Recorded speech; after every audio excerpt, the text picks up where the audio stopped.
Toyamba ndimati mundilole mozichepesa ndikulandireni makolo anga amene muli mchipinda muno mwachokera ku Kasungu, kudowa, kuchikwawa komanso kutcholo. Koposaposa ndilandire atolankhani eni yake chifukwa akanapanda inu ndiye kuti msonkhano uno sukaneneka kutchedwanso msonkhano wa atolankhani. Komanso mwapaderadera mundilole ndilandire amalawi eni yake aini yake abungwe la SIDED amene mukutisatira pa samba la mchezo la Facebook la Zodiac komanso pa Zodiac pamene kuphatikizapo luntha.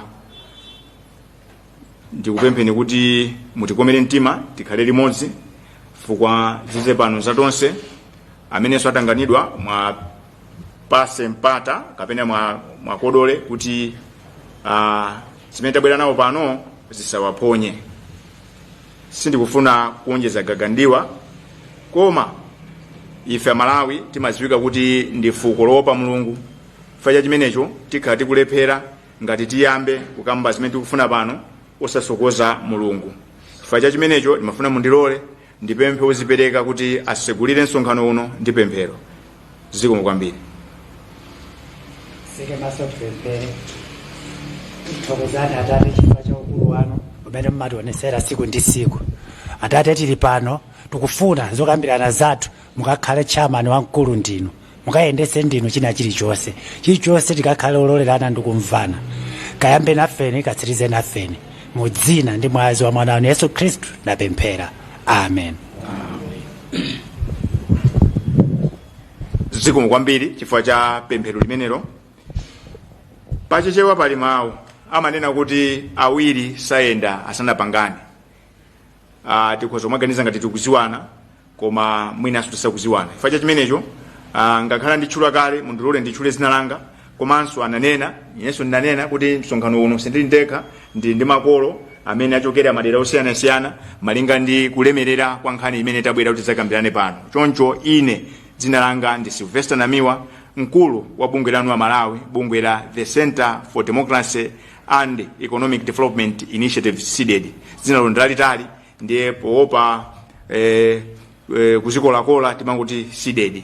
Sindili ndekha ndi ndi azinzanga ndi ndabasa chinkuza mawu kuti aliyese azitchule. Ine ndi Comrade Asabuni Phiri kuchokeranso ku SIDED.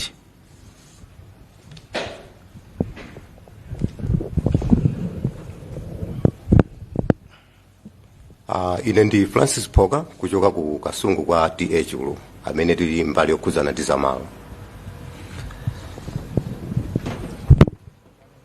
Ine ndine Labeka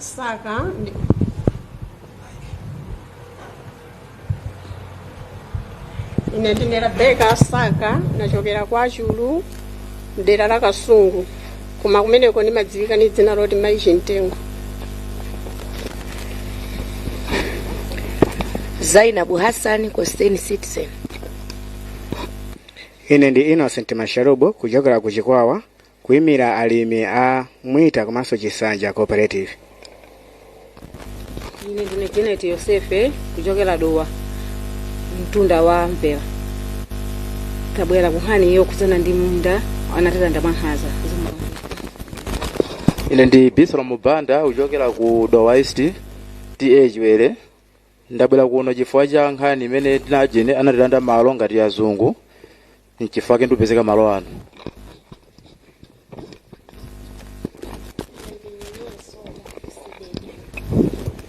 Ine ndi Steve Mbewe kuchokera ku Tcholo. Tabweranso ndi nkhani zokhuza malo. Ine ndine Rafael Sauti kuchokera ku Chikwawa TM Aseya nkhani yolandidwa malo. Ine ndine Maliko Meleki kuchokera ku Dowa TH were nkhani imene ndabwerera kuno ndi kulandidwa malo ndazungu. Ine ndine Fumu Chagwira amene ndachokera ku Dowa East amene ndinalandidwa malo ndazungu. Ine ndine Fumu Kashega group Kashirega nafika kuno cholandidwa udura minda wa gemu mi ndio sudura yana wanga ancho nafikira kuno kuti nive waima bungwe ziko mbali ino matidziwa komano sitinganene kuti ndi msonkhano wa atolankhani anthu asakuzoti kuti atolankhani amene ali kumene kundiwo yani zikomo kwambiri ndiye tikudziweninso. Ine dzina langa ndi Monica Chinyamalipeya ndimagwira ntchito ku Radio Inafe. Ndine John Makondesa kuchokera ku Nzati Radio and TV. Dzina langa ndi Ian Maunga, reporter wa Channel 4 Nations. Ndine Joseph Mazizi kuchokera ku Capital FM.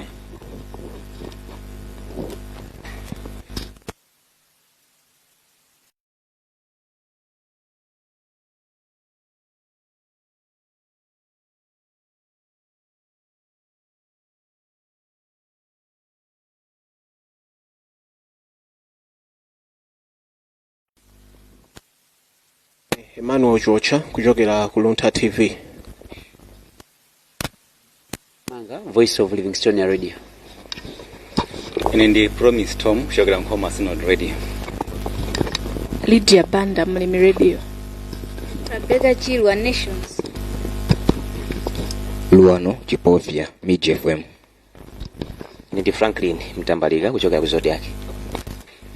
Zikomo kwambiri inu ndi mboni kuti mphepo sipano imene ikudusa muno ndiyo pepukirako ifata ziwana amanena kuti awiri sayenda asanapangane. We as per tradition amalawi eni yake akamva kuti bungwe la ulasidedi likuchitisa msonkhano wa atolankhani amabwera komanso nthawi zina amalemba ma message ndi ma message ambiri chifukwa patenga nthawi kuti sanachite msonkhano wa atolankhani. Chifukwa chimenecho mungu ndilola ndingowerenga imodzi chifukwa tachuluka kusogolo kuno. Ena akanandilembera message kuti mufunse tamva kuti mtengo wa simenti wasika. Simenti panopa mtengo watsika kupanga 26,000. Koma kodi chimanga asisaliti chifukwa kuti simenti samapanga memo akunena kuti simenti yo amagula ndi anthu oti chimanga cho ali nacho ndi akufunsa kunena kuti aona chidwi changu chimene boma lachita posisa mtengo wa simenti kuchokera pa 50,000 kufika 26,000. Ndi anthu akudabwa kuti kodi anthu amene amadya nsima si amalawi amenewa simukuwaganizira kulira kwawo simukukumva. Thank you very much. That said, allow me to go straight to the business of the day. With me here is a statement which I'm going to read out. Thereafter, my colleague Nyanyiwe Soko is going to read the same in vernacular. Press statement, Lilongwe, Wednesday, August 20, 2025. Presidential hopefuls should come out clearly on land crisis, presidential powers, and unemployment. In the past 5 years, life in this country was unbearable because of fuel, forex, fertilizer, food, passport, land, and sugar crisis.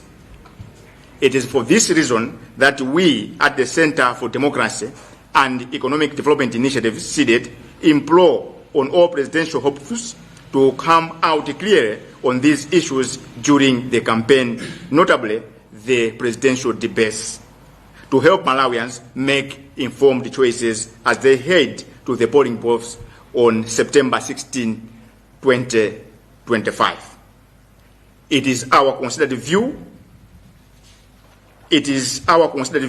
all political party manifesto presented so far have not come out crystal clear on following issues that are critical to the transformative leadership that Malawians are yearning for.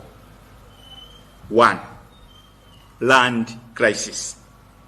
Since land is the only fundamental natural resource that sustains life, we cannot begin to talk about human rights in a society where a better part of the citizenry is landless.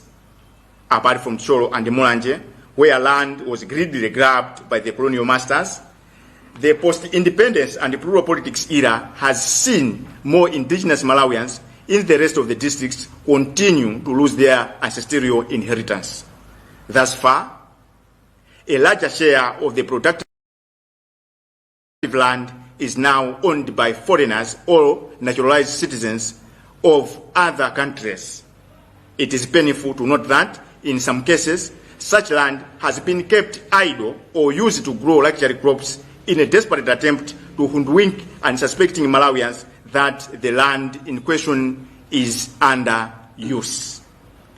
SEDED has it on record that most of those holding such land have literally abandoned the reason they claimed it for. A classic example being some estates in Cholo, Mulanje and Nkata Bay, where tea, tobacco, tang and coffee growing has been abandoned in preference of poultry farming. The landless people that looked up to the estates for survival have been left destitute after being pushed out of the tea plantations. In Chikwawa, for example, people were forced to give up their land and form cooperatives. This led them to abandoning their crops such as millet, sorghum, cotton, and maize in preference of sugarcane on the pretext of having improved earnings. But the sad reality is that the majority of the people are earning as little as 27,000 kwacha per year in dividends. It is this destitution, if this is not a destitution, is not a result of arbitrary loss of land, we wonder what word could better describe it. Another example is in Dowa, where a foreign nation is sitting on over 100 hectares of land where locals used to grow maize previously. Sadly, the locals are being forced to rent the same land they used to grow maize to feed their families. Vast land remains idle while the new owner is looking for a buyer and expected to make a huge profit. In Kasungu, the welfare of animals is taking precedent over well-being of locals who have lived there for many years. Government decided to take away hundreds of hectares from the locals in Traditional Authority Chulu to expand Kasungu National Park, throwing hundreds of Malawians into destitution. In Cholo, the Department of Lands plans to allocate over 1,000 hectares, over 100 hectares of land to elite, yet there are hundreds of landless people that were earning an innocent living from that land, only now to be labeled as encroachers. Ironically, this is the same land that was grabbed from their ancestral masters, ironically, this is the land that was grabbed from their ancestors and named Mbandanga Estate at Nantipwiri between Vumbwe and Chigumula. Instead of giving the land back to the landless locals, government plans to sell it to the elite to build mansions when, due to lack of land, the locals are struggling to earn a decent living, with some literally starving to death. Still in Cholo, the DFACT Chitukuko cha Mai Malawi, CCM, an organization associated with Dr. Hastings Kamuzubanda's former official hostess, Mama Cecilia Tamanda Kazamira, has land at Kwenengwe in Traditional Authority Vumbwe. There, landless locals pay to grow crops to feed their families. Memories are still fresh on how citizens in Mzuzu were reduced to war captives in their own country following the land dispute with the Malawi Defense Force, MDF. As Malawians go to vote on September 16, CDD's position is that any serious political party that intends to address issues of food security and increased productivity for export should consider overhaul of existing land laws that favor the elite and foreigners at the expense of the marginalized, vulnerable locals that are also voters. This process should start with a national land audit to assess who owns what land and justification that is in the interest of Malawians. 2. Presidential powers. Our Republican Constitution needs revisiting, as it concentrates too much powers in the president. Simply put, we cannot begin to think about meaningful and sustained fight against corruption when almost all state organs mandated to fight theft, fraud, corruption are either instituted or their heads are appointed by the president. Who doesn't know that in Africa and elsewhere, democracy is just on paper? We are misled by the notion that you don't bite a finger that feeds you.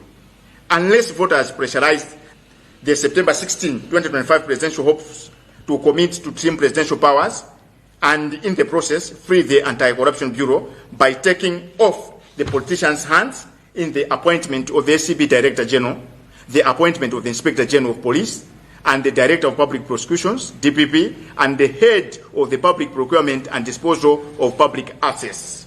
Then none of them should be taken seriously on their claims to end corruption in this country. But we all know how corruption has been institutionalized and what damage it has done to our beloved country, which is the only place we can call home. 3, immigration mess. While almost all manifestos are talking about job creation in the country, Malawians, especially the youth, ought to be informed, regrettably though, that a trend has been created where in almost all thriving companies belonging to Malawians of Asian origin and other foreign nationals, the locals are working in lower ranks, while the Jewish ranks are a preserve of the foreigners whose kinsmen are staying in this country illegally. In fact, some of these entities have gone to an extent of running 2 payrolls. One for the junior staff, that is the locals, and the other for foreigners, some of whom are working without permits but paid fat checks. For starters, as one way of protecting jobs for locals, government instituted a localization policy that prohibits hiring of foreigners unless there are no locals with the expertise they have. The policy, therefore, requires the hiring entity to advertise locally first before looking elsewhere. But today, we have foreigners working as expatriate tire fitters. Apart from taking up jobs meant for Malawian youthful population, these foreigners are paid in the much sought after forex. It is against this backdrop that Malawian youth should stand up and demand presidential hopes to commit to enforce this policy. And that will obviously translate into instant job opportunities for deserving Malawians. 4, sugar crisis. Malawi's per capita sugar consumption is pegged at 500,000 metric tons per year. I'll take this. Sugar crisis. Malawi's per capita sugar consumption is pegged at 5,000 metric tons. At most, the sugar companies in the country produce up to 330,000 metric tons per year. This means every year we have a deficit of about 170,000 metric tons. But this huge gap between demand and supply is not felt mostly because the commodity is sold at an exorbitant price. To many, the vitamin A fortified sugar is a luxury. But the question is, why is the sugar industry that opened its doors in the country in the 1960s, when the population was around 4 million, reluctant to increase production to meet the demand of the 20 million plus population, given the colossal profits the industry makes? Needless to say that our sugarcane have a sucrose extraction rate of 14.5% per metric ton compared to 8.5% for some of our neighbors. What this means is that our sugar is superior, hence on high demand on the international market. Given that scenario, one wonders why then do our leaders pay a blind eye to these facts when they are fully aware that Mauritius' economic fortunes changed through sugar exports. One also wonders why none of our leaders is talking about expanding sugar plantations to Mangochi, Salima, Nhata Bay, along the Bua River and Vuaza March up north to curb the perennial artificial scarcity of the commodity and expand our export base. That said, we at SEDED believe that the September 16, 2025 elections is a sole opportunity for Malawians to stop the cycle of careless voting that takes us home to resign to fate for another 5 years of biting poverty. This time around, after voting, our first duty should be to protect the vote and ensure that it is properly counted. Then, next duty will be to relentlessly keep our elected leaders on their toes from day one in office. No one should take us for a ride anymore. The true value of our vote lies in making duty bearers too uncomfortable to indulge in corrupt practices, let alone abuse the delegated powers we shall give them as per Section 12 of the Republican Constitution. We are the architects of the Malawi we want in the next 5 years and beyond. End of statement. Signed, Sylvester Namiwa, SEDED Executive Director. Thank you very much for your kind attention. Anthu angayambe kudabwa kuti kodi tingoyankhula chizungu chokha ayi monga mmene papangira masiku onse zokambirana zonse zili muchichewa koma tikudziwa kunena kuti mdziko muno ndi anthu ena amene ngakhale mawu amodzi okha chichewa amene amadziwa ndi moni yekha. Chifukwa chimenecho ndinayeneka kuti ndiwerenge mu chiyankhulo cha chisamunda chija, ndiye panopa ndimafuna mundilole kuti ndimpemphe mzanga Nyanyiwe Soko kuti awerenge zimene ndawerengazi mu chikalata chomwechi mu chichewa. Zikomo kwambiri Nyanyiwe Soko. Zikomo kwambiri. Chikalata Lilongwe lachitatu pa August 20, 2025. Omwe akupikisana nawo pa udindo wa mtsogoleri wa dziko lino abwere poyera nkuruza mfundo zokhudza mavuto amalo ndi kusowa kwa ntchito. Nzaka zisanu zapitazo dziko lino lakumana ndi mavuto ambiri monga kusowa kwa mafuta a galimoto, ndalama zakunja za dola, kukwera mitengo kwa fetereza, mavuto akuvuta kwa ziphaso zoyendera passport, mavuto amalo ndi shuga. Izi nchifukwa chake ife abungwe la SEDED for Democracy and Economic Development Initiative SEDED tikupempha atsogoleri onse omwe akupikisana nawo pa udindo wa mtsogoleri wa dziko lino kuti abwere poyera maka pa mtsutso wa atsogoleri kuti athandize kufotokozera amalawi momwe athanirane ndi mavutowa. Ife tikuona kuti mamanifesto amene atuluka pakali pano sakufotokoza momveka bwino za pomwe zipani zakonzekerera kuthana ndi mavutowa. 1. Mavuto amalo. Sitingakambe za ufulu wa anthu osakambapo nkhani ya malo. Kupatula maboma athyolo ndi mulanje komwe atsamunda analanda malo mwankhanza, maboma ambiri mdziko muno anthu ambiri alibe malo okhala. Malo ambiri maboma awa ali m'manja mwa anthu obwera ndipo ambiri mwa malowa akungokhala sakugwiritsidwa ntchito. Chitsanzo cha izi ndi maestate a GE, Fodya ndi Khofi kuthyolo, mulanje ndi Nkhata Bay komwe eni mindayi anasiya kulima ndipo anayamba kuweta nkhuku ndi zina zotero. Izi zayika pa umphawi anthu omwe amadalira mindayi. Mboma la Chikwawa mwachitsanzo anthu anakakamizika kusiya kulima mbewu zomwe ankalima kale monga mawere, mapira ndi thonje. Atawuzidwa kuti akhale macooperative olima nzimbe, atanamiza kuti ndizopindulitsa. Koma ndizomvetsa chisoni kuti pakutha pa chaka anthuwa akumapezeka kuti alandira ndalama zokwana 27,000 kwacha zokha kuchokera ku macooperative, zomwe ndizochepa kwambiri kusamalira moyo wa munthu. Kudowa nzika ina ya dziko lino inatenga mahekitala okwana 1,000 m'malo omwe anthu ankalimapo chimanga chawo. Pakali pano anthuwa akumachita lendi malo omwewa kuti azilimapo chakudya chawo.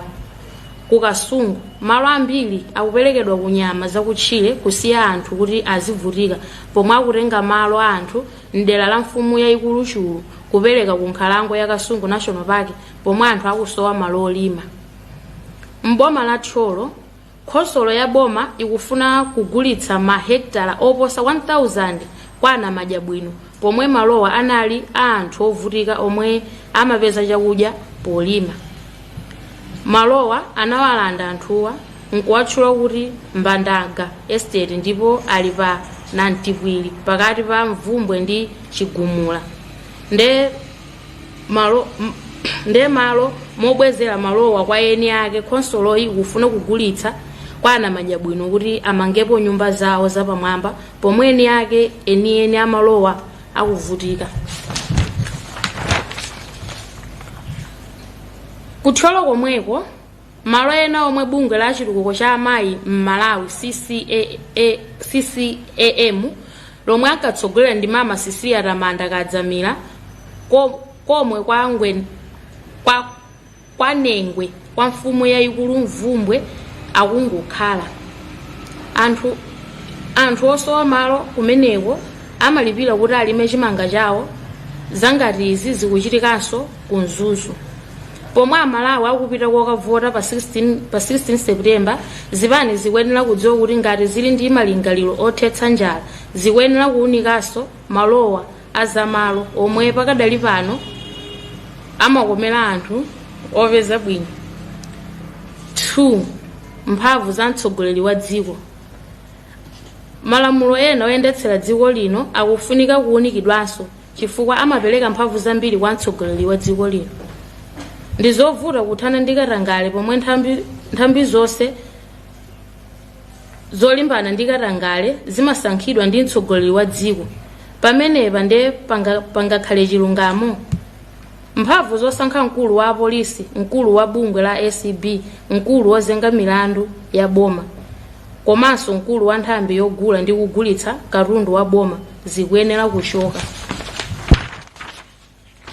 m'manja mwa president ncholinga choti nkhondo yothana ndi katangale idzabale zipatso. Mavuto aku immigration. Pamene ma manifesto azipani zonse akungokamba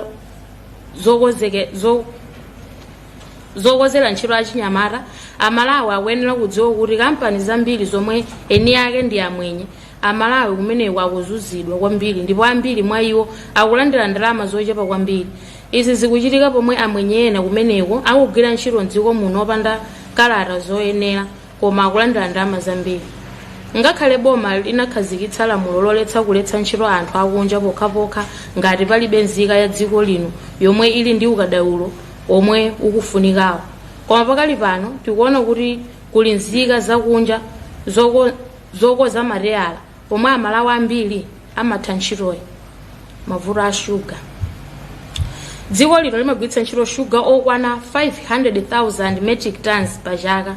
Kampani ziwiri za shuga zomwe zili mdziko muno zimapanga shuga okwana 330,000 metric tons pa chaka. Izi zikutanthauza kuti timapereweredwa shuga wa tons 170,000 metric tons pa chaka, koma izi sizimaonekera kwambiri kamba kuti si anthu onse omwe amafikira kugula kamba kuti shugayu anakwera mtengo. Ngakhale izi zili choncho, nzodabwitsa kuti nchifukwa chiyani kampani za shuga sizikufuna kuonjezera chiwerengero cha shuga yemwe zimapanga potengera kuti anthunso mdziko muno akuchuluka. Nchifukwa chiyani atsogoleri athu safuna kuwunikanso mmene zikugwirira ntchito kampani zopanga shuga potengera chitsanzo cha mayiko ngati Mauritius omwe anatukula ndi kugulitsa shuga.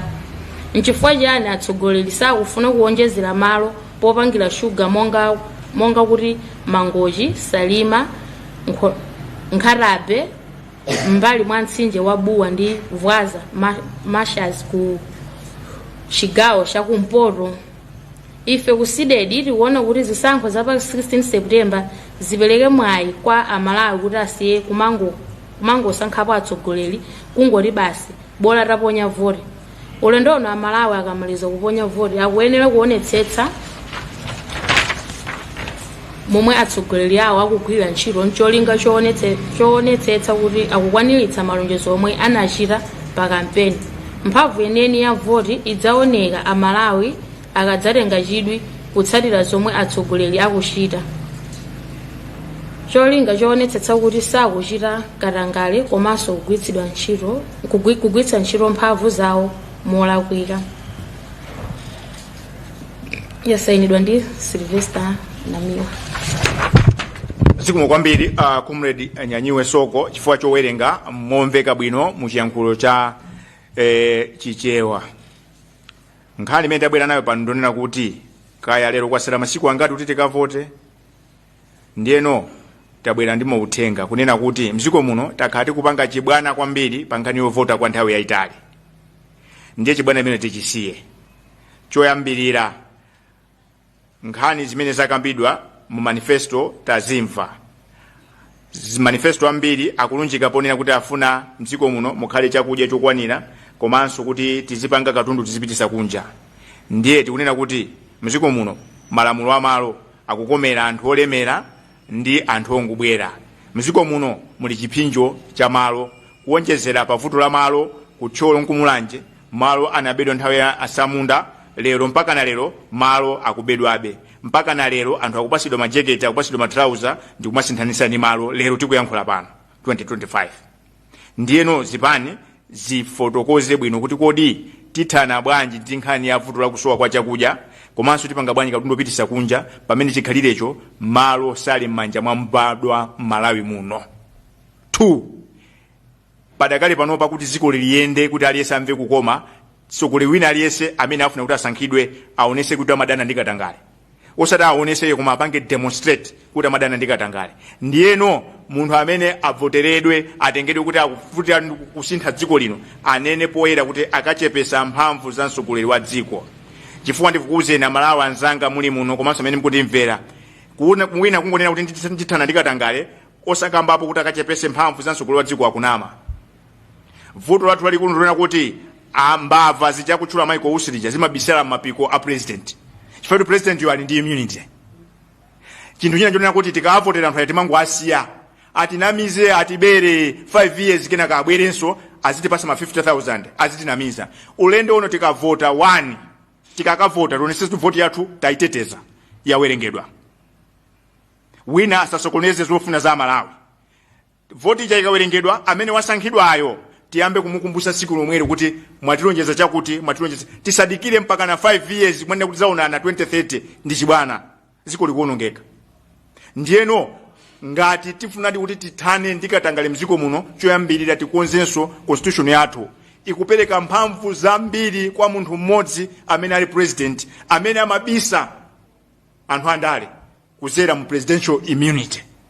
Ndiye iyi sinkhani onera kuti muzine kuti nkhani ya nkhondonso ya ku Ukraine sizikuzana ndi COVID-19 zingofuna munthu amene ali ndi chidwi ndi Amalawi, munthu amene alibe mtima wombava apange zimenezi. Ndiyeno akamakufotokozerani tamva kuti kuli ma presidential debate nkhani apa tichedwepo kuti muzapanga chani kuthane ndi katangale. Asangonena bla bla bla, anenepo kuti pakhale bungwe lapaderadera losankha mkulu wa polisi, pakhale gulu lapaderadera losankha mkulu othana ndi katangale ku ACP, tikhale ndi komiti yapaderadera yosankha mkulu woona kagulidwe ka katundu komanso kulisa katundu mboma, tikhalenso ndi komiti yapaderadera yosankha mkulu woyimira boma pa milandu. Chifukwa anthu onsewa akasankhidwa ndi munthu mmodzi president akakhala ndi osowa chilungamo, akakhala president wakuba onsewa samakhala kuba samamvera munthu. Ndifake lero zinthu zikudabwisa kuti anthu akuwuzira kuti awa ngakuba anthu angoyang'ana ngati kuti libe usogoleri. Ndiyeno nthawi yakwana mwayi wathu wafika kuti tikonze zimenezo. Nkhani ina imene ndabwera nayo pano ndi nkhani ya ntchito. Achinyamata mutimvere, kaya mulipo achinyamata amene mumvere press briefing ino, amene kuponyeni mukapezenso muimvere. Muziko muno munakasidwa lamulo lonena kuti kampani iliyonse isamalembe anthu kuchokera kunja, izilemba Amalawi amene alophunzira. Tili ndi ma university, tili ndi chani, Amalawi ngophunzira bwino. Koma makampani amwenye amene mukuadziwa kwapangika lamulo lawo laokha. Amalawi tonse ntchito yathu ndi ya pansi ground, ntchito zathu za ulebala. Ntchito zonse za umanager kumapita uko akumalembana amwenye okhaokha. Zafika saizi ona kuti pa kampani iliyonse amwenye mukapite mukapeza mapero awiri. Ndalama zolipira na amwenye okhaokha ndi zina zolipira ife. Human resource mukapezanso awiri, human resource wa amwenye ni mwenye, human resource wa inu ndine wa munthu wakuda zimene ndikunena pano avitumbike mumba akuziziwa fa makampani wa mwenye mwaendamo adimba akuziziwa makampani mwaendamo umboni uli pano ndero kuti mu February tidalembera kalata chaka chati kulembera mkulu wa immigration akalumu kwauza kuti kuli kampani ya Credible uku kuli anthu 6 amene achokera kunja amene amayendesa njinga za moto kumakagulisa ndudu za foja koma achokera kunja nzoona kumalawi kuno sitingapeza anthu ogulisa foja akaulumo atayangana mu system ya immigration anandiuza kuti pa anthu onsewa amene andi permit ni munthu mmodzi 5 wa alibe ma permit zidachitika ndi chani kunapita immigration nsewa nchinjiu anakachosa munthu amene anapezeka ndi nambala yanga pomuganiza kuti amene watuuza mmalo moti akatenge anthu amene akukhala mziko muno mopanda lamulo akana achosa anthu amenewa bwezi company imeneyi itasaka ma salesman 5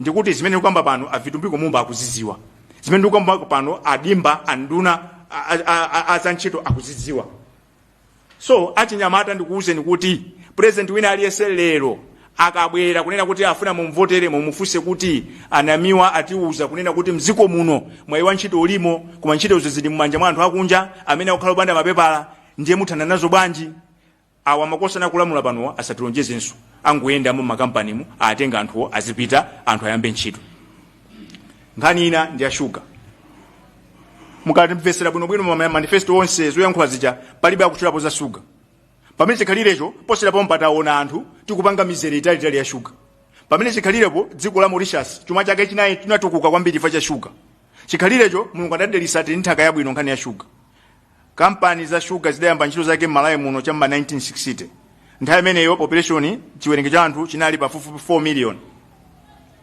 lero tilipo pafupifupi 20 million koma shuga amene mafunika pachaka ndi 500,000 metric tons shuga amene amapangidwa mziko muno 350,000 metric tons gapu 150,000 metric tons koma kampani zimapanga phindu akanakhala kuti shuga yo amamugulisa kumapanga kumaduka naye kusapeza phindu bwezi tikuti akuluakulu ndi azionjezeranji koma ino Malawi simmadabwa kuti chaka chilichonse shuga kumasowa pamene shuga wathuyo kunja kumachita kumulimbirana tikudandaula kuti forex mulibe ndi osadabwa kuti bwanji osaonjezera ku Mangochi ku Nkatabe mu madambo la buwa ili kuvwaza uko osaonjezera minda kuti zipanga shuga wambiri chifukwa chani tiyambe kufusa mafunso amene sindili ndekha ndimangofuna kuti mwina ndilambule bwalo ndiyeno mwachidule kwambiri comrade ndikupase mpata 1 minute kena kasanambe kupereka kwa makolo muphene mphongo pa zimene tawerenga ndi zimene ndayankhula asabunipiri zikomo kwambiri comrade Namiwa I think kukamba chilungamo comrade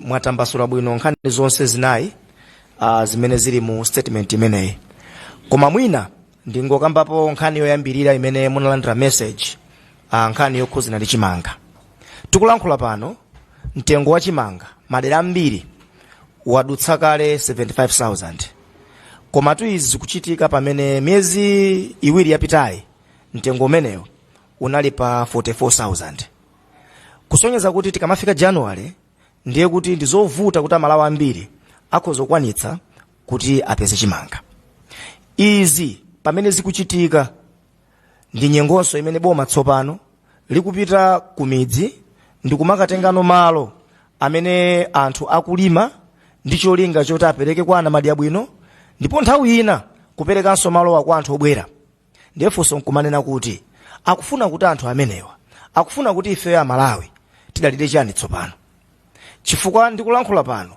iniyo nimbone kuti imfa zambiri zimene zikuchitika mdziko muno anthu akungozigwera okha kuti mupite mmadera munthu akungopezeka kuti wadzuka mamawa kena kumungomva kuti yayi munthu ujatu anago kuti mufufuze nkhani yake ndiyonena kuti umoyo lerolo suli bwino ndiye ine ndimafuna kuti mwina tifusane funso pano kuyankhana kodi mdziko muno tikakhala ndi njala mmene akambira kuti boma likulanda mmalo amene anthu amalimapo chimanga kuti ayikepo national park ilipo nthawi imene ife tili ndi njala boma lina abwera nkunati yayi pitani ku national park mukaphera kambuku mwapatsa Amalawi adzidya kodi mmesa timavutika pano kuti tiye tikasakesake kumene kuli chimanga ndiye kutenga malo amene makolo athu akulima kumudzi kuti pereke kwa ana Madyabwino kuti apatsa anthu ochepa.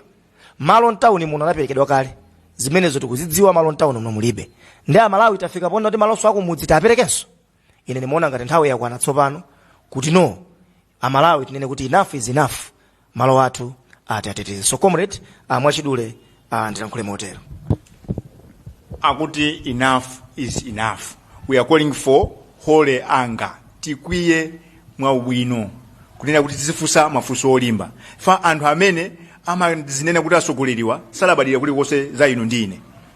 Amanena kuti mlandu opanda mboni ndi ovuta. Timafuna tipite kukasungu. Kukasunguku ndizoonadi kuti malo akuperekedwa kuchokesedwa kwa anthu kupititsidwa kwa nyama a Francis Poka. My go for me now. Choyambirira titokoze CSD executive director chifukwa choti pa platform imeneyi kuti tiyankhule maka zimene zikukhudza anthu amene kuchoka kwa Techulu kukasungu. Ndizoona kunena kuti kukasungu anthu maka amene tikukhala mbali mwa Kasungu National Park tilibe ufulu unapatsidwa kunyama zakutchire. Ndikamba choncho pachifukwa chonena kuti malo amene panopo tikuatchula kuti ndi Kasungu National Park, malo amenewo ndi malo amene munali midzi yozungulira imene ili panopo mbali mwa nkhalango imeneyi.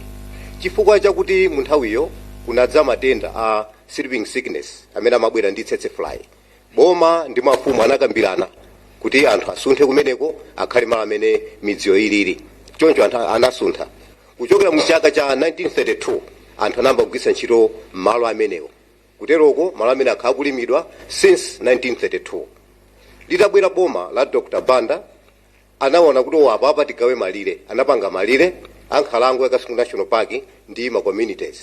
Motero malire amenewo ndi amene akhala kugwira ntchito kuchokera mu nthawi imeneyo kufikira mchaka chinocho, mchaka chimene boma ilimene lilipo panopolo likugwira ntchito. Takhala ndi boma la Bakili Muluzi panalibe mavuto ena aliwonse.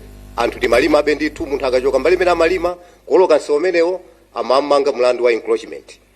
Moti nsewu umenewo munabwera project ya boma ya tsetse fly mpaka namanga sowaya bwinobwino kusiya malo amene anthu amalima kugawa ku malo amene anthu amalima ndi nkhalango.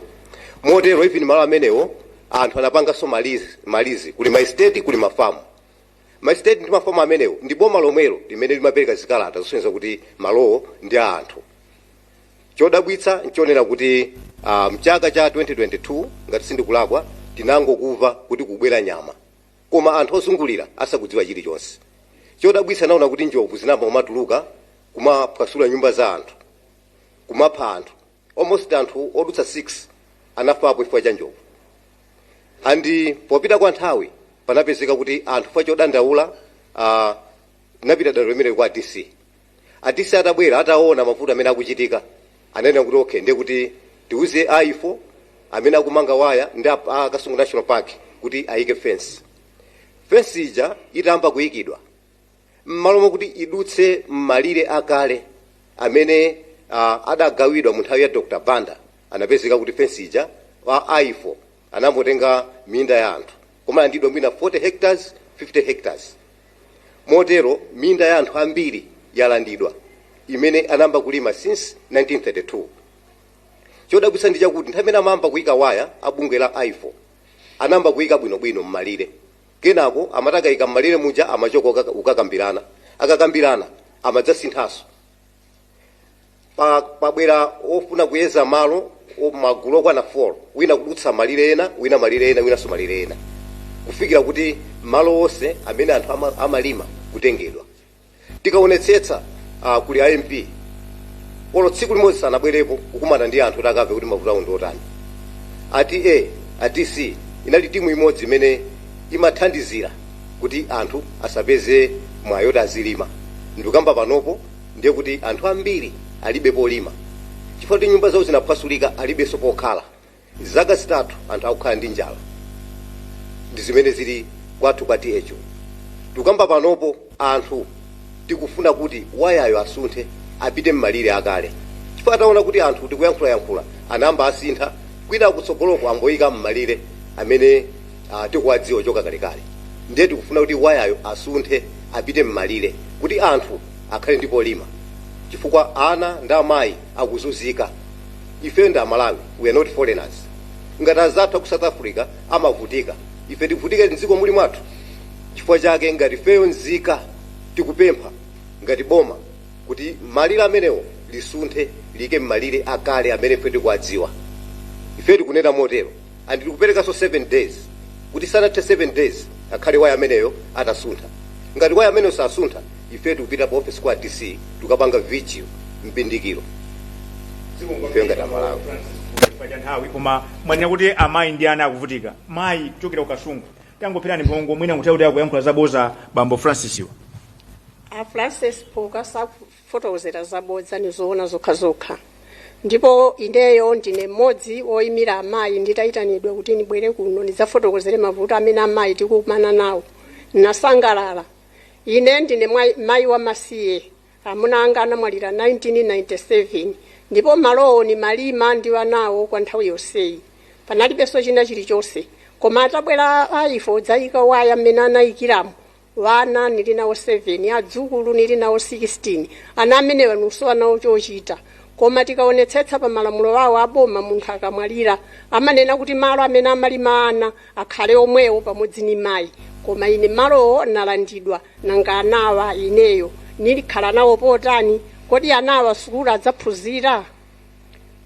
Chifukwa chonena kuti sautithandiza ayanja nyama zimene zikusangalala. Ife takhala nyamazo ndiye anthu. Kotero kuti nuthokoza mmene mufotokozeramu kuti pamenepa pafunika pasinthidwe. Zikomo kwambiri mayi. Komanso kuli nkokogona kuchokera ku Kasungu uko bambo mungagawo chiblanketi. Mphindi imodzi ndizoona ali ku Kasungu boma likukonda nyama kuposa anthu. Zoonera kamba mayi ku Kasungu kwatu kwachulu araifo zawo akonda nyama osati wanthu iyayi tiliwovutika kwambiri zedi. Ine ndine mfumu Kashereka. Ine ndimafuna unabwera kuti vana vanga vatani nivateteze kuti vauya avachana ikepo mphamvu. Chifukwa pakati pano ali mavuto kwambiri vana vanga niyoda ndaula kwambiri. Munthu umodzi udulana anthu 5 tele pano ninjala ikhoka kumuchi kwathu. Kale kuti ali benjala muji wathu kale amata adimaki 2 timalima zedi kalesi koma lero retiyanda vinjovu kudya wononga kwambiri koma palibe chotengapo iyayi. Zikomo. Tikanakonda tikanakhala ndi siku lonse kukamba nkhani ya Kasungu komano nthawi zambiri tikamayankhula pano anthu amaganiza kuti anamiwa ngoyankhula lero mwamva zimene zikuchitika ku Kasungu. Kudowa kodi mavuto amalowa aliko. Bambo Mariko Mereki. Monga mamvakale ine ndine Mariko Mereki. Kuchokera kudowa tiye chiwere. Kwakatengeza. Azungu kumene kwanatilanda malo. Amatinamiza kuti ayikapo university koma mbodza. Kuchokera 2013 university sinabwere. Amatiuza kuti zitsulo zomangira universities zili madzi zikubwera. Boma lanena kuti uyakanize malowa apitulele malo yake kuti patseti ndalama tochepa tomwe sitidakwanitse kuti tikagulena malo. Pano tili ndi njala tikusowa kolima. Akufuna kwabwino tithandizeni. Anthu ochuluka dzina nkhalamba zikusowa polima. Mavuto amene wakukhuza ni bwanji kumeneko mwakulandidwa malo. Yatikhudza chifukwa chakuti tilibe chakudya. Kale tinkakolola nkhokwe ziwiri zitatu pa khomo la munthu. Koma malo mwake tuchita malendi. Malo omwewo azungu akutichititsa lendi yathu yomwewo. Taona kuti kodi ife mese ndedzika za Malawi tizivutika malo nkupatsa alendo. Nkutheka mwina anthu adziwa kuti kodi amakugulani ndalama zingati andamugulani motani. Ife tidawauza atatifunsa kuti kodi malo muchita zingati mtengo tidawauza 1.5 million pa hekala. Ndiye tsopano iwaja adanena kuti tamva. Tsiku lina atatitana adatiuza kuti boma latiuza kuti mtengo ndi 400,000 hekala.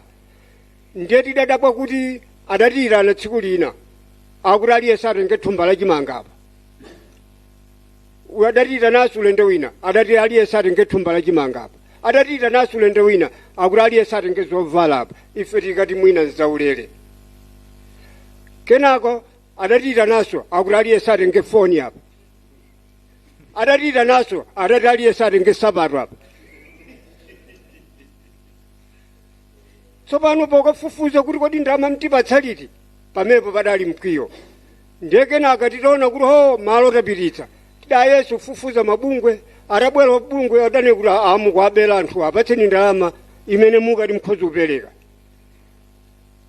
ine pamayekazi yanga yonse kwandipatsa 2 million 800,000 koma mundawo tu uzungulire munda wonse tidalipo wanyamata 5 amene tidagawana 27 hectares 27 hectares 2 million 2 million koma kudowa simuli nokha mwina tapase angakauche blanket mwina bambo tapirani mphongo 1 minute pa zimene ayankhula amali komere. ine ndine mfumu Chagwira amene ndagulitsa malo kwa azungu ndipo pobwera amanyengerera amene kuti andi chitukuko chanu ichi ndiye ngati chitukuko chanu basi apapa maeka zonsewa maeka amene wandi 12 ine anandipatsa ulendo woyamba anandipatsa 150,000 kachiwiri kakumaliza anandipatsa 300,000 ndikuti mpana pano tidzaona mpana pano apa ndiye ndikulira kwambiri ndi chisoni ndimene azatha akugulitsa malo akugulaso amene zina nyumba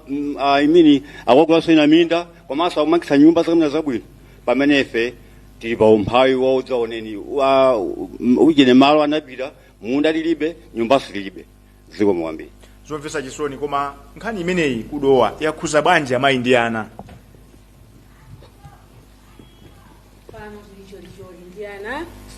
Tuyamba mwina dzina anthu akudziwe.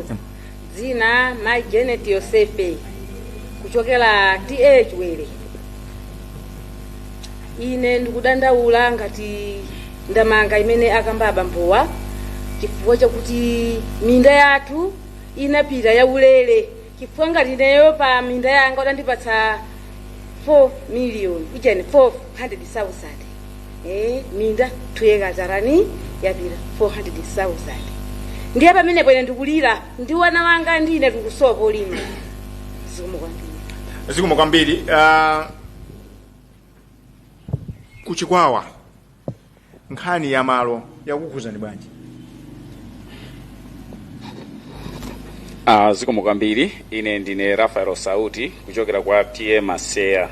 Ifeyo nkhani ya malo tinakhala okhumudwa tinangodabwa zoti akubwera contractor kudzayeza malo ngati design andi titayimika kuti akwena kuti ayime kenaka chadabwa kuti TM Masea anayitana kutiyitana ineyo kuyitana Leonard Tembo Charles Paulos ndikudzayitana Ntondeza Mikanzo kupita kuja nani ndi chifukwa chani mukuyimika ka drone nditata ife zimene zipange kwathu sitikulani sitikudziwa ndi akuti malo aja pali cooperative ndi chani ndi Presken ndeta tibwanji kampani ya Presken kukapereka ndalama ku minda yathu ife anake tisakudziwa ngati ayini nthaka chachitikapo ndi chani kenaka ja zinapezeka zoti atatero patadusa nthawi gogo chalo TM Masea anatenga choimba kumpumulo kwa Berewu kubweresa ndikudzayimba ngati ali pachinamwali koma nkhani yonenapo njoti mufune musafune mindanu yotukutenga ndipo ndi chitukuko cha boma cha president ndife tadabwati zaka makolo athu akhala kulima nthawi yokwanira kwambiri kufikira na pano lero mukutilanda kuti malo tikalima kuti ndipo tikadya chani ife timadalira chokudya oloboma ikamapereka zokudya kukagwa mafloods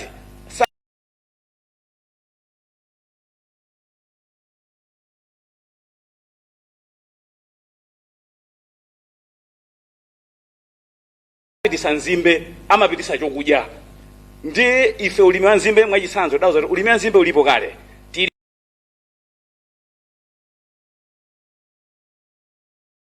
ndi Kasindula tili ndi Phata tili ndi Sandlanch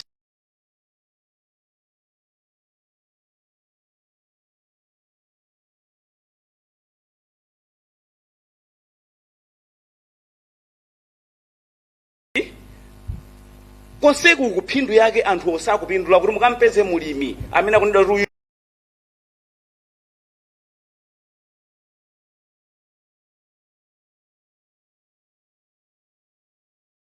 mulimi wa nzimbe mukamfufudze mukampeza zoti sakuonekaso ngati mulimi kapena mwina wache mangolole anthu ochipansika kapena maonekedwe ache nyumba yabwino alibe koma chikhalirecho anthu akumtundawa ndi amene akumatani ndi amene akumalemera.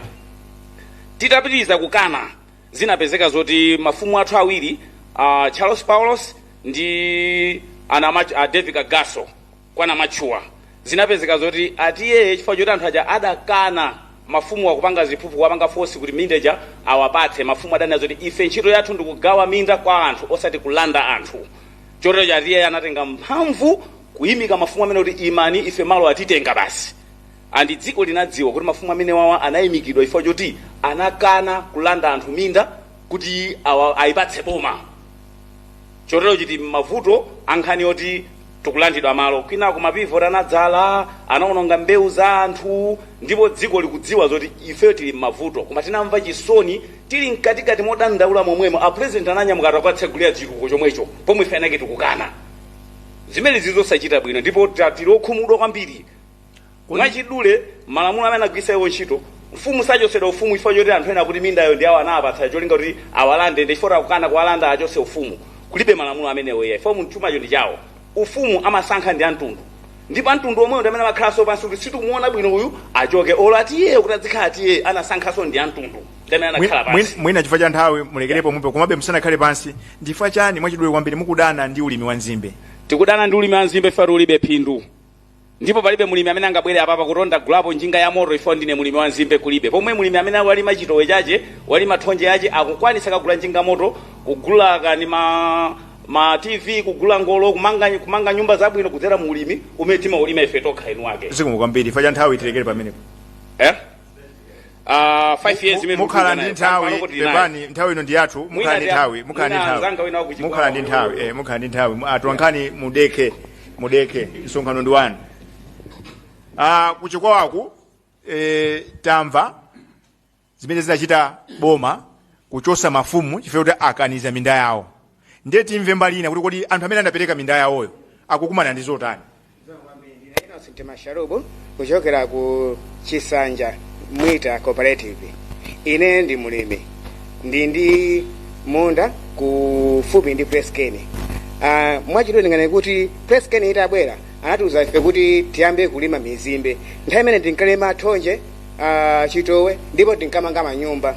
Koma kuyambira 2017 atangobwera nkuna kuti akuluakulu tikufuna tani muzilima mizimbe alesana nyadira ndipo nana kuti mutani muchita bwino ndipo mugula magali moto even njinga moto mutani mugula. Koma nikhoza from 2017 muzafika panopo sizinachitike. And now chinali mtufanda nkweso kwambira hapa ncho kuti Apreskeni anabwera nkuna kuti ife tufati kale nalo mashare tizipanga zinthu oje tizipanga nalo limozi tizilima nayo mizimbe pomwe panopo titafufuza nepeza kuti Apreskeniyo alibe mashare ndi ife alime. Koma nikhoza kuti pachaka timagawana kuti ndawo mera panga ife timapeza kuti kugawana 50-50. Kama nikhoza kuti polopo mnyamuke mukapeza kuti alibe even matimati ya mashareholder kuti mwina anasaina napena wake palibe. Kama nikhoza ni panopo every day chaka chino yose amatibera Apreskeniyo jeni amatibera ndrama. Ndipo poso even ndasanga kwambiri kuti asidediti nawo panopo akatifufuzire kuti chifukwa chani Apreskeni amalimba mtima numakatibera kumakatitengera ndrama and yet palibe mashare ena aliwonse amene kumeko ali nawo. Mwina tangu tipasana chithunzithunzi kuti chaka chimene chathachi inuyo mudapeza phindu lotani kuchokera ku munda umene mudaupereka kuti kusalidwe nzimbe? Okay. Ndi 0.6 ndi munda wakulu ndinapeza ndamakona 100,000 chaka chose. Ane nikhoza kuti panopo anthu akamana kuti mizimbe muli phindu akuluakulu palibe. Ine ndi mulimi siusoni kuti muna mabulo mtaka kumakafusa ine ndi mulimi ngomwe certificate yanga ndaisi akumuzi. Zikomo kwambiri chifukwa cha nthawi tilekere pomwepo tathokoza kuti mwatituma mwatipasa ntchito kuti tikafuse mafunso amene mwafunsawo. Pomaliza penipeni kutcholo kodi nkhani ya maloyi ili pati mwachidule kwambiri. Choyamba ndipereke ulemu kwa director seeded komanso ndipereke ulemu kwa atolankhani amene tinanu. Apa ifeyo kutcholo ndi vuto lalikulu. Vutoli ndiloti pachiyambi asamunda anatilanda malo kuchoka m'manja mwa makolo athu. Panapita nthawi ulamuliro utasintha utabwera m'manja mwa Joyce Banda. Mulungu achadalisa amayi amenewa. Anatenga malo aja kubwezeresa kwa ifeyo nzika. atatibwezesera malo aja kwa ifeyo nzika papezekano usogolero wabwerawo malo aja ayamba kulandidwanso akugulisidwa kwa anthu olemera chimene akutengera malowo sikulimaso yayi koma akumangapo chani manyumba amwamba ena akugula ndi amwenye apa kumene kunasalako pamvekaso kaleti pa chiopsezo chachikulu kuti malonso akugulisidwanso koma monsemo malonse amene anagulisidwawo aini ake amene ankalima mmenemo bola madera anza athu atikumva ena akuti anandira ena 400,000 ena chani koma kumbali ya ifeyo olowa mtambala palibe ena alandiridwa ndiye apa popeza tili ndi asidedi apapa ifeyo tikufuna atithandizire chifukwa ifeyo anthu akuthyolo izizi tikukanisisa mwanthu agalu akapitiriza pamene papa ifenso tipempha support kuti mwina tizangopita kwa DC aone kuti atipanga chani ineyo mosunga nthawi ndiyimirepo mwepo zikoma amanena kuti wandisokosera nkulinga utamva nkhani imene tabwera nawo ndionera kuti tikupita kuchisankho koma manifesto tamva koma asiya zinthu zofunikira kwambiri nkhani za malo umboni ndi uli pano kunena kuti kuyambira chamma 1889 pamene asamunda anayamba kutenga malo kucholo nkumulanje kumasegula minda yawo ya tii lero mpaka na pano mchaka zitatu zapitazo kudowa anthu akulipiridwa foni jekete kumasinthanitsani malo mwazimva nokha ndiyeno aliyense amene afuna kupikisa nawo pa mtsogoleri umene ngati president akamanena kuti afuna apthese njala akamanena kuti afuna tisipitisa katundu kunja afotokoze mwamvemvemve kuti nkhani ya malo titani nayo ndiye ine ndikufusa onse amene akupikisana pa president kunena kuti chinthu choyambirira muchitike kauniuni mdziko muno wa malo audit land audit tione kuti malo awa akwati anapeza bwanji akwagwisa ntchito motani kuli malo ena kuti azalapo mbewu zotenga 15 years kuti ziyambe kucha pamene anthu akusowa agona ndi njala mwamva ku Kasungu anthu akutenga malo a anthu oti anayamba kukwagwisa ntchito 1932 lero nkunenga kuti malo andi aboma boma lake ndiliti poti 1932 kunala asamunda anthu tinalembera kalata ife boma la Britain adanena kuti nkhani zonse za malo tinasiyira boma la Malawi lero mukuyenda kumasakasaka mavoti anthu akuvotereni pamene anthu akuona ndi njala anthu alibe malo ndiyeno amene mukhale ndi mwayino atulankhani mukakumana ndi wina aliyense kuti akuyima pa president mufuse zinthu izi anthu ndi awali panowa ngati sakukutira nazo apite asatire apite kwa chulu apite kukwenengweko nzomvesa chisoni kuti chitukuko cha amayi Malawi ena nusimu kutiziwanso bungwe limenelo kale kunali bungwe limene limodzi la azimayi chitukuko cha amayi Malawi CCM linatha kalekale koma mpaka napano kukwenengweko ali ndi malo ifatena kuti president amene afuna athane ndi njala mdziko muno president amene afuna kuti ziko zipitisa katundu kunja ayambe kai kupanga kauniuni wa malo akweneka kukhala m'manja mwa Malawi ndimafuna ndikufuseni ndi Amalawi angati amene mukwaziwa amene ali malo ku London ndi Amalawi angati amene mukwaziwa amene ali malo ku India ndi Amalawi angati amene ali malo ku Beijing. Now I mean we should not be the odd one. The only thing that defines us as the citizens, the only thing that defines us as a people is the land we have. Now, the country belongs to us on paper, but literally all the arable land, all the primary land is in the hands of foreign nationals. Uno ndi msonkhano wathu lankhani, mwamva zambiri, tunafuna tisigule bwaloli, mafunso mwachidule kwambiri, we don't have all the time on earth, tikanakonda nthawi tikanakhala nayo, koma mwa inu ni mbona tulankhani kuti nkhani ya malo tikucheza m'Malawi muno. The floor is open.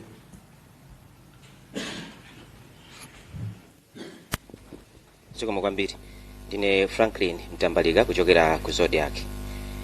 Ndini mafunso awiri. Loyamba likupita kwa amene akuchokera ku Kasungu. Boma maka kuchera kunduna wazokopa alendo. Mafumu achulu alukwa komanso anthu ndowala. Ndi abungwe la ifo. Akuti anthu 19,000 apindula ndi ntchito zimene bungwe lagwira kumeneko. Atetezedwa kunyama komanso kuli ntchito zoti anthu atha kumapeza phindu moyo wa tsiku ndi tsiku. Nde mukudandaula pano kuti mukuwapatsa 7 days kuti akuyankheni madandaulo ano. Amalawi amveziti ndinali konko pa 12 August mmene akakapereka mpanda umene aifo anamanga otalika makilomita 133 kilometers umene anapereka kumene kuti ngati ina munalipo mwina mutha kundithira umboni. Amalawi agwire ziti. Funso lachiwiri, anamiwa munatulutsa kalata dzana kupititsa kwa DC wa boma la Tcholo Hudson Kupanga, komanso mwayipanga kope ku ACP. Akupanga kuti kafukufukwano ndi osalondola, mupite mukachite kafukufukwano olondola ku Tcholo kuti Amalawi mauze zoona. Mukutipo bwanji dziko ine nkhani ya malo ndimakhala nayo personal ifachona kuti nditati ndagwa pano ndafa kuti mukayike thupi langa mukachoka mmuzi mwa Kapichi mukawoloka mafisi mukalowa mu estate kukayika thupi langa. Zitondauza kuti chani mmene amazikondera azungu sakanatenga malo kuti kuwapasa makolo athu kuti akhale malo amanda. Mbiri ilipo kuti adachita kuwathamangisa makolo athu. Ndiye popeza kuti kunali kayi kutayikidwa anthu kumeneko manda anasala kumeneko. Ndiye mukamandimva ndikuyankha nkhani za malo sindimakamba nkhani zokumva ndimakamba first hand. Lerolo pakomo pathu pa matiki kuti mupite kucholoko kukapichiko kukhonjeniko simungakapange kakhale chimbuzi palibe malo kulibe. Now it is a mockery and it is an insult to the people of Tcholo kunena kuti malo amene pana anatengedwa mwankhaza nikuyikapo mbandanga estate malo ajabwirira malo maboma ndiye mukapasa anthu okudya bwino kuti azimangapo nyumba pamene pamalopo pala anthu akulimapo. Ndiye mafuna ndayankha DC kuti amene amaziwa bwino za good governance amanena kuti any law that punishes the people instead of saving them is a very good example of a very bad law and it should be resisted. Ndinene muchichewa kuti bwana DC kucholoko mumve pano lamulo lililonse limene limazunza anthu malo mowatumikira ndi lamulo loyipa ndipo nzika zabwino limene lamulo lidane nalo ndipo kumene kuti bwera malo amene usimugulisa malo amene abwerera kwa anthu apai ndiye kuti ifeyo anthufe amene tikusowa malo ife muona nafe chochita.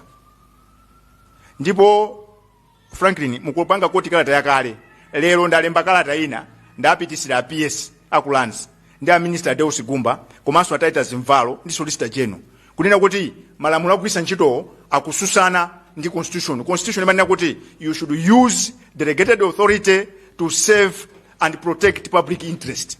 Now public interest kucholo ndona kuti anthu malo kulibe anandidwa nthawi ya Samunda ndiye ngati papezeka kamalo omwe wa estate wo anika kugwirira kwa anthu osatapite kwa anthunso ana madya bwino. Lero lonfa ndikuuze ni mulamulo wa MCP munthu amene angafuna kumanga nyumba ndina madya bwino ndikunama economy nasi yakuyenda kalekale palibe anthu amene anthu apanopa akuvutika kuti adye anthu sakudya.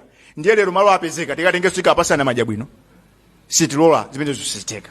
So kalata amene mwapanga kuti ndi akale panopa ndalembera a PS Kulands fa ati malo zosekeza tu kwambiri ati malo ali kucholo kwa malo ndi alands amangwetu. What are we smoking? We need laws that should protect indigenous Malawians. Let's be serious.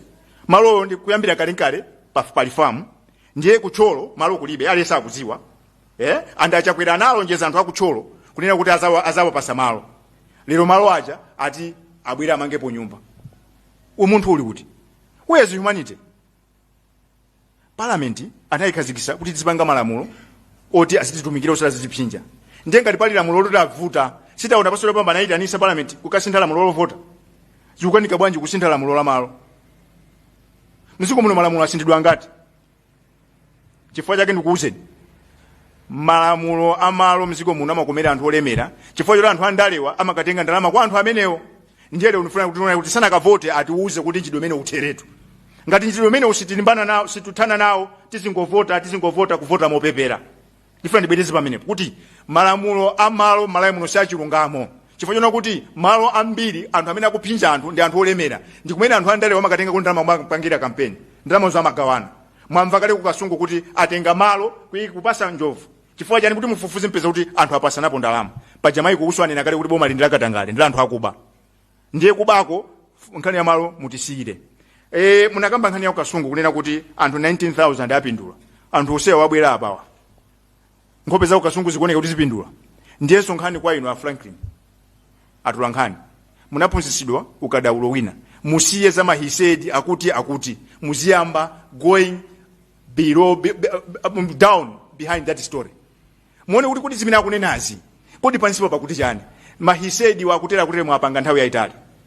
Ndikupemphera media onse tiyeni we should go investigative chifukwa PR kumbuyo kumakhala malaise PR pansi paja kumakhala operation ngati dziko lapansi likuonongeka facha public relations zimene mmalemba zimene tikumva masiku ano nkhani zimakhala kuseriko kukasungu munapita kucha kunsonkhano wa anduna a finance mukuzawa kuti kukafa anthu awiri kumene kucha mupite mukafufuze mubwerenso kasungu sono fuso munafusa au kasungu tayankhani fuso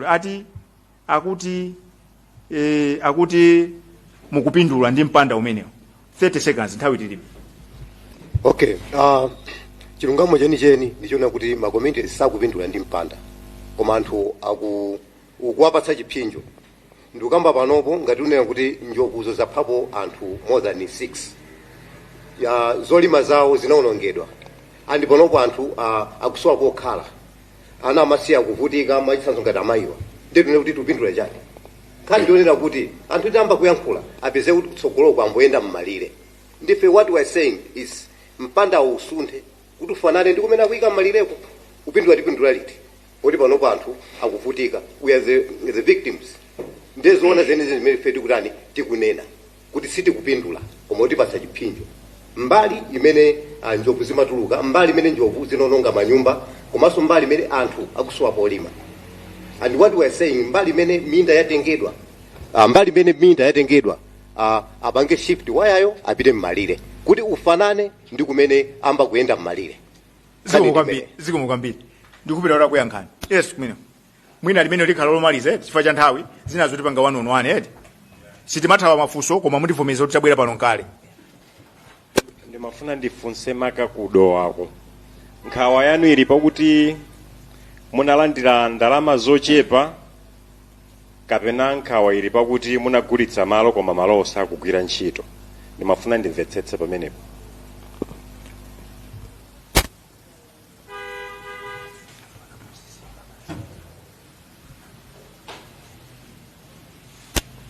nkhawa yathu njakuti aliyense amene amakhala m'malawi muno amadziwa zoti akamagulitsa malo limakhala thandizo komanso umakhala kuti mwino uli ndi vuto limene ufuna uthandizike.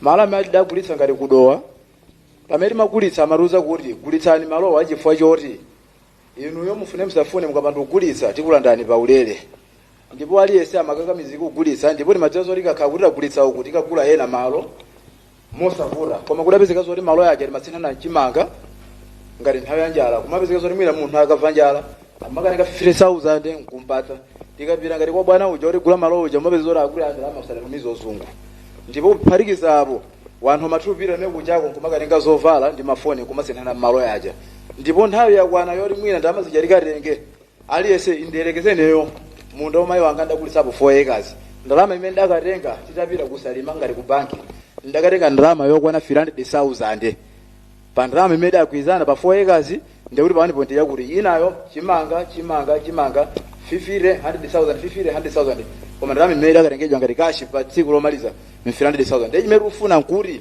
iwo matilonjeza kuti ife tikagulitsa malo yaja ndipo tikagula malo ena ndiponso uphatikizapo malo yaja wadatigula mochipa chifukwa ife America titigulitsa tinkati tigulitsa azungu koma udapeza zoti malo yaja amene amatigulayo amati ayiboma limene lukakamiza kuti inu mufune musafune murani mugulitse ndipo mukapanda kugulitsa tikulandani mwachani mwaulere ndipo ife titaona mezi chilano chifukwa tikuno kumundira ukazikwatira ndati ndipo tilandira chani tingolandira ndalamayi timuona ngati mwina ndalama zija zibwera zonse pakamodzi ife tithandizika ndeti ufuna inu ngati wajene wa mabungwe mutithandizire pakana kuti boma litengepo gawo litifufuzire kuti kodi ife tipanga chani pakana kuti tikalima kuti chifukwa pano penene munthu tukankhala ndipo rumaona anthu ambiri aumalima mekuku koma rumale bwakuti amene aulima angu achilendo okuti alumapanga lendi wazungu kuja ndesu tudza kuti amene apangisa lendi nazunguwa pakena kuti kodi ndanthu oyang'anira pamepopo koma chimene ufuna nkuti atigule modula mosonyeza kuti feso tithandizike apo biwo tipatse malo yathu chifukwa malo sitisinthana chimanga zoma kwambiri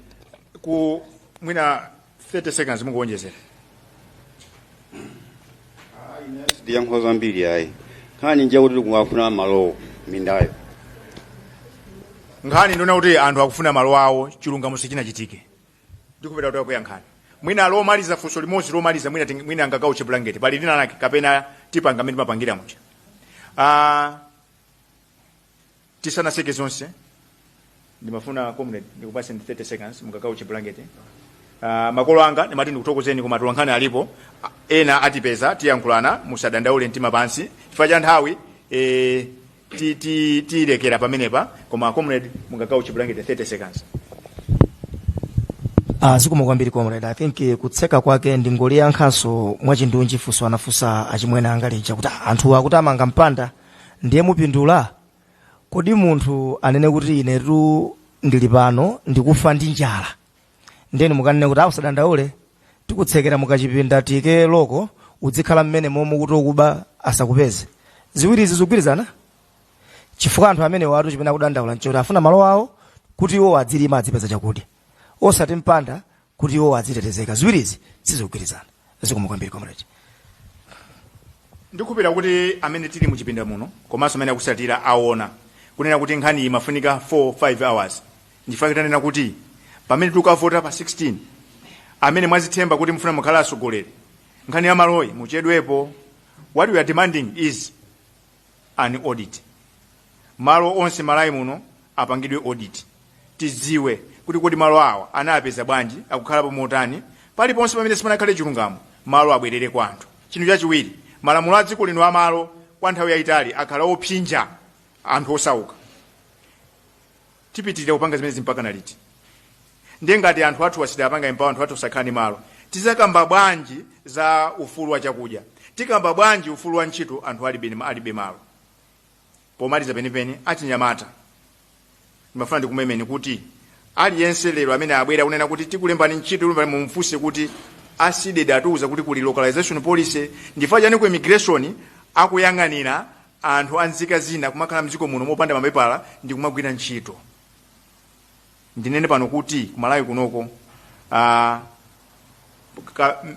middle management middle class is no longer in the hands of indigenous Malawians. It is in the hands of those people amene are closely related to my owners of my institutions. Amene afuna kususana nafe apite padakale panopa.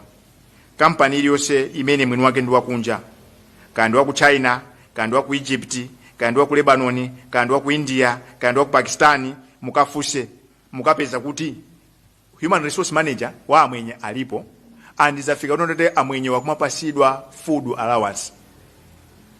Chowawa nchonena kuti anthu amene akugwira ntchito amakhala inu ndi ine. Aku immigration akudziwa ndaninakale kuti tinalemba kalata mu February kwalembera akalumu akapita mwene chamaka ngutenga ku ndalama ndikumalekerera ndiyeno olotiphunzire motani otukhale mokwasiri motani ndife alendo mziko mwathu muno mukapeza kuti malo kampani yabwino kwambiri akuza kuti talemba anthu 4,000 5,000 pa 5,000 epo amalawi onse ndi amene akusesa ndi amene akukankha zinthuko mukapeza munthu wachokera ku dziko lakunja alibe pepala koma akukonza matayala. Munthu wachokera dziko lakunja akuthira mafuta m'magalimoto. Asogolera athu pano ndaninakale kuti amumba akuziziwa zimenezi adimba akuziziwa zimenezi achakwera akuziziwa zimenezi. There's nothing new.